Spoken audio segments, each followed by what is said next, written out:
Hello students, today we are going to do chapter 8, sounds in the middle of the words. Sounds in the middle of the word. Here you can say we have to write sound A in the middle. You can see. So we are going to write it and we are going to read it.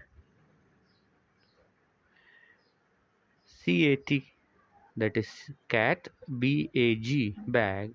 Similarly you can again read BAT, bat, and you can find more words similarly in this exercise.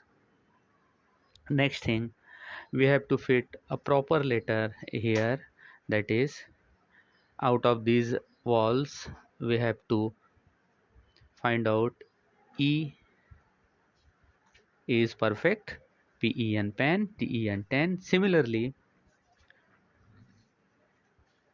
we can write I,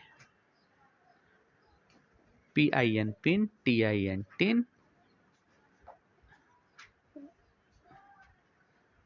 So we are making or we are doing sounds in between. Here you can see and you can feel A, JAM jam, JAM jam, FAT fat. Similarly, here you can write I, FIN fin, BIN bin, and so on. So this chapter or this topic is related with sounds.